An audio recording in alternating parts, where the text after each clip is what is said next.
All right, so it's time for the news review, and I have been joined by Araba Kumsing. Good morning to you, Araba. Oh, hi, You're Israel. looking all lovely. Oh, thank you. Is Is it the red?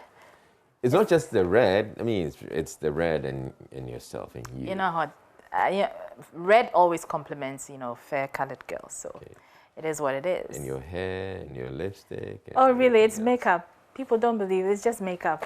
After here, I'm going to wipe it. Are you denying that you're a beautiful woman? No, I'm not. It's Thursday. Is that what's gotten you in all this mood? No, I mean, I'm just really excited upbeat. to have you. Just excited to have you Oh, on the show. really? All right, Okay. so let's get into the newspapers. Do you want to start? Okay, so let me start with Daily Guide. I have the Daily Guide with me, and the man everyone is talking about, Shatawale. Shatawale and boys in police grip, funny face cage for mental checkup. Also on the front page of the Daily Guide, Ghana's envoy to Italy dies, and it has the picture of Eudora Corte Coranting. Nana opens largest bulk electricity supply point, and towing levy debate returns. That's on the front page of the Daily Guide. On the back page of the Daily Graphic, CAF president in town hails Ghana, and 2 Ghanaians nominated as judges for the 9th WFC. That's the World Food Championships. And the 2 Ghanaians are Miss Annie Yaria Hiame and our very own Enoch Walanyo, also known as Wallace of Adom Sports. Wallace. I mean, can we see Wallace's picture? It's on the back page of the Daily Guide. Okay, so yes, that's Wallace there So that's on your Wallace. lower right, yes. But why Enoch, food? why food though? Wallace likes food though. I know he does? likes food, yes. So I'm not Wallace. surprised that he's a judge at the World Food Championship. So at the World Food Championship, what exactly happens? I don't know. I guess people eat a lot. Why or didn't they call me to come? Why? What role are you going to play there? I had to eat the food, of course. Oh, so that's on the back page of the Daily Guide. On the page 3, that story of Shatawale and boys in police grip is on page 3 of the Daily Guide. Let me just read a little bit for you. Controversial dancehall musician Charles Nyama Mensah, popularly known as Shatawale, who staged being shot, is still in police custody. Okay, there were conflicting reports about whether he had been granted bail or he was still in police custody. Some officials had told us that he had been granted bail. Others now are saying that he's still in custody. So he and his boys are still in custody.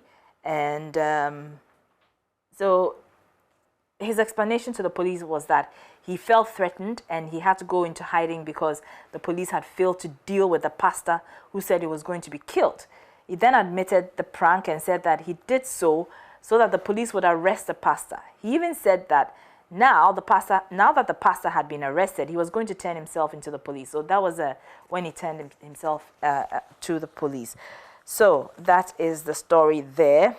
And Nana opens largest bulk electricity supply point. That was yesterday at Pokwase, and it's funded by the Millennium Challenge Corporation to the tune of $47 million. And the president says that it's a testimony to government's commitment to improving electricity supply in the country. And speaking of electricity, I don't understand why, but you're an energy, expert. Tell me. I was experiencing, fluctuations in my power this morning. I looked around, everywhere else, people had, power and there were no fluctuations. What could account for that? Well, it could be that they may also have fluctuations, but it wasn't probably visible to you from where you were. No, but my air condition wasn't working. My neighbor's air condition was working. I could hear it. So how do you explain Okay, then in that case, it's a localized problem. It must be... So the problem is just me. I'm the local problem.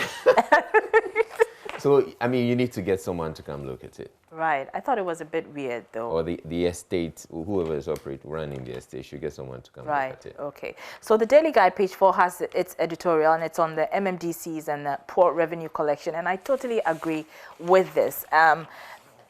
Every day we talk about not having enough funds to prosecute developmental, our developmental agenda. But I feel that the MMDCs are not doing much.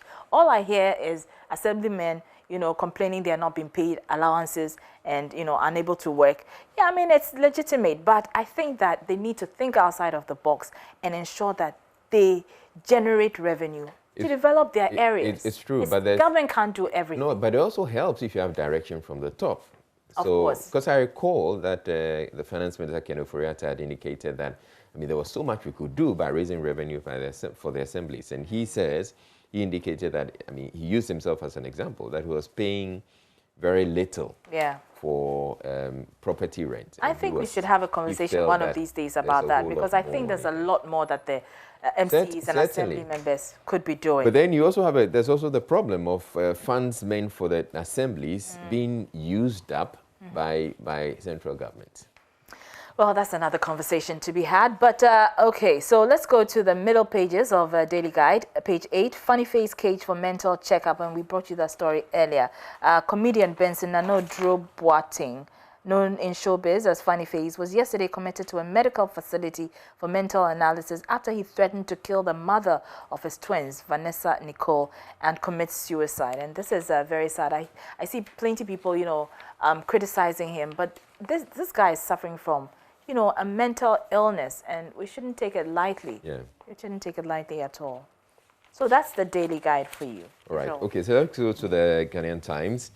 And the story of Funny Face and Shatta Wale, they're all here in the Ghanaian Times. And then the president inaugurates largest point at Pokuase, at the bulk power supply point in Ghana. 350,000 households, businesses to benefit from reliable power. So, yeah, so I mean, we all should be excited about it. The fact that we have the bulk supply points now working. It was one of the issues that government indicated was a result of the challenges we're having with the power distribution sector. So if it's been put into effect and is working now, then we should be happy about that.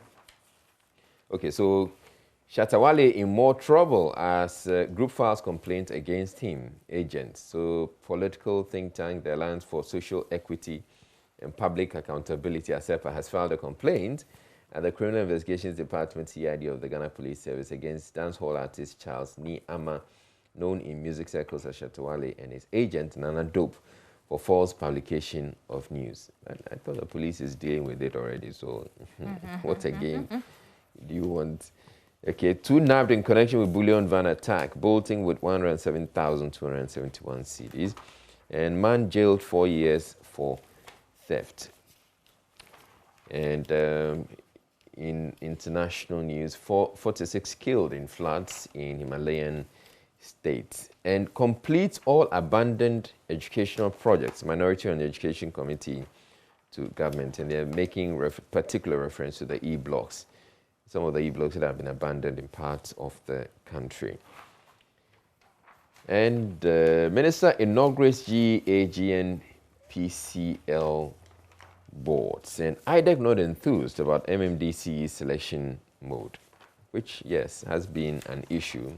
There are many who say that the whole entire process is a sham, especially with money changing hands and people being bribed to approve or confirm assembly members and all that. So certainly, we need to have another look at that, the way we go about the process. On the center spread, that's the story of the bulk supply point in Ghana. President inaugurates largest point at Pokuase. So President Nana Akufo-Addo has inaugurated a 580 megavoltage AMP MVA power substation at Pokuase in the Greater Accra region to serve communities in the northern part of the region. Communities to benefit are Ofanko, Kwabenya, Insewam, Achimota, Anya, Soutum, Kwabenya, Ashoman, Legon, Hacho, Agbugba, Denta, and Eburi in the eastern region. The $64.72 million project, expected to benefit 350,000 households and businesses, forms part of the Ghana Power Compact funded by the United States government through the Millennium Challenge Corporation.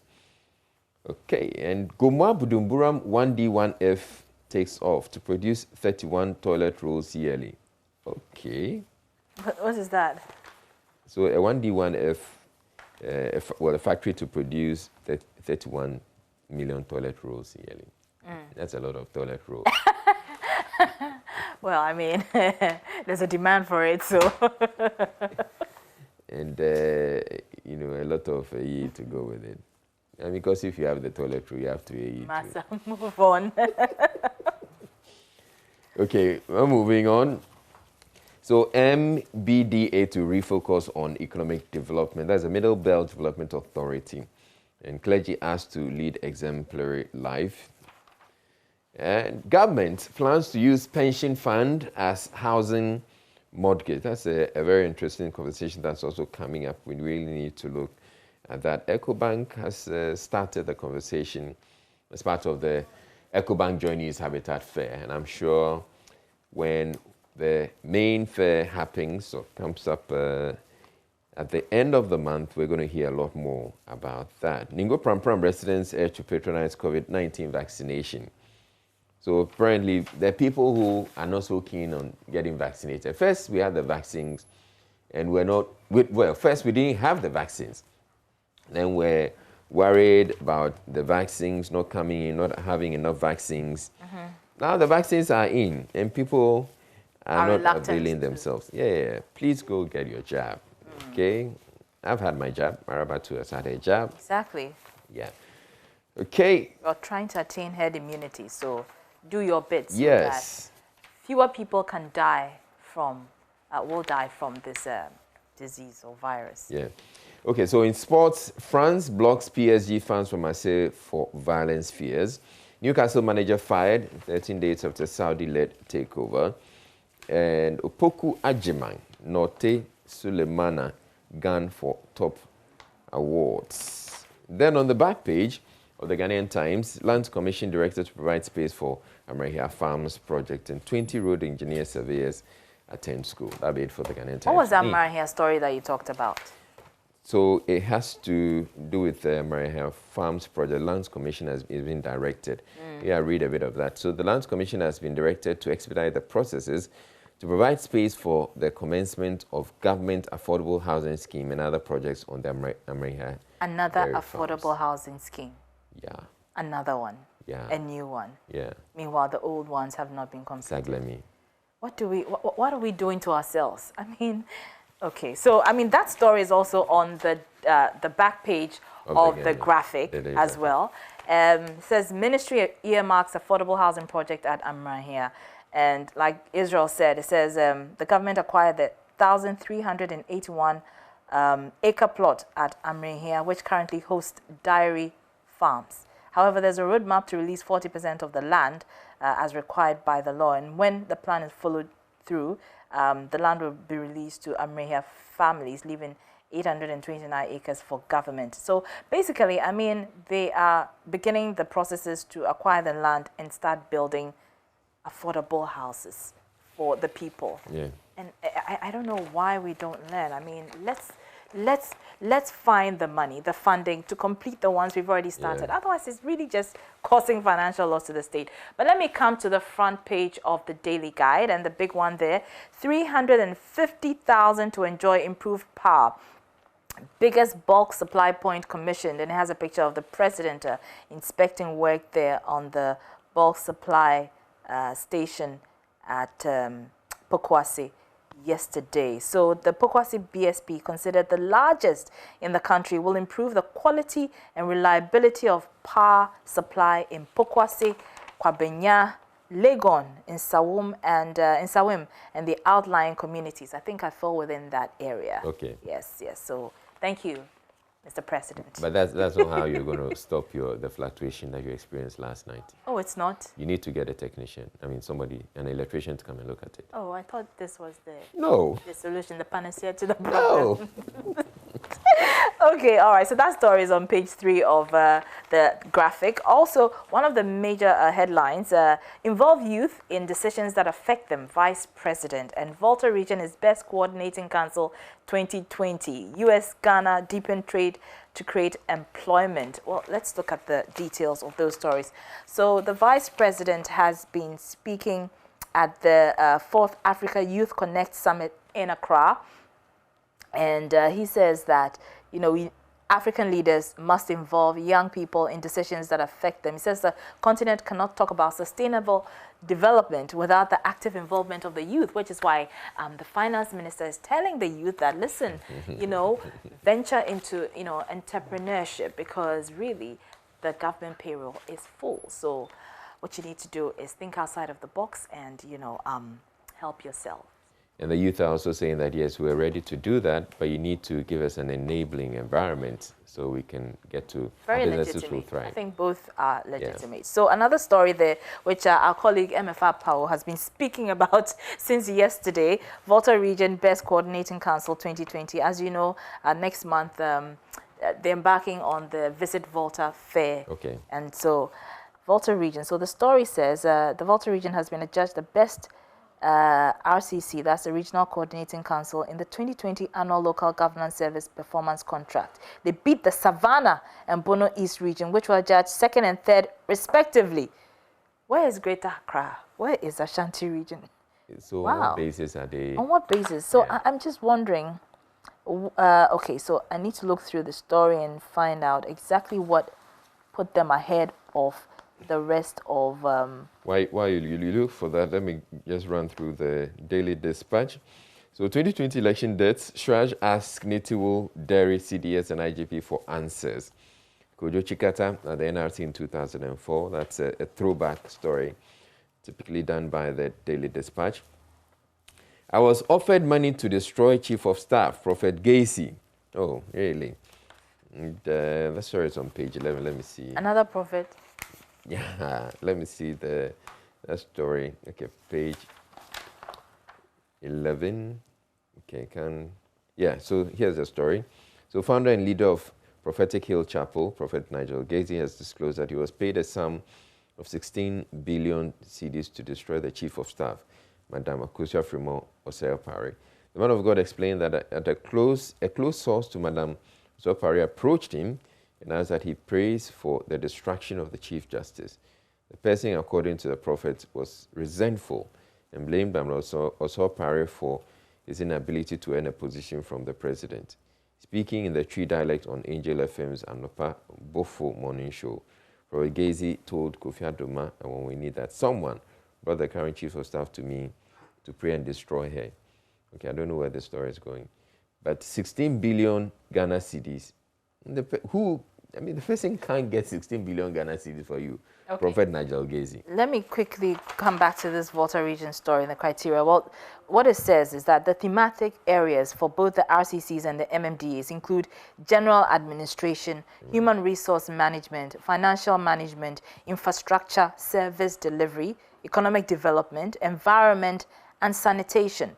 So I guess the Volta region scored high marks in all these areas. They beat Greater Accra and the Ashanti region, which many may have actually expected to have done better. I would have been excited if the decision or the determination of who is best was maybe decided by people and how the RegSec has benefited or the Coordinating Council has impacted their lives, but doesn't quite look. So let's turn to, still on the Daily Graphic, let's turn to page 22, and IDEC calls for establishment of multi-party commission. How's that going to be different from IPAC?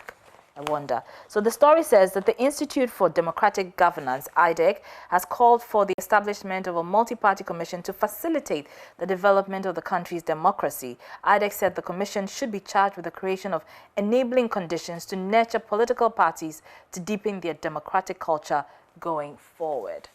Like I said, the question remains, how would that be different from IDEC? Okay, so from IPAC, sorry. We're running out of time. In fact, we have to do the news review, the online news review right now. So let's get to my Joy Online and see the stories making headlines. So we have Deputy Finance Minister urges prospective entrepreneurs to embrace feeding challenges.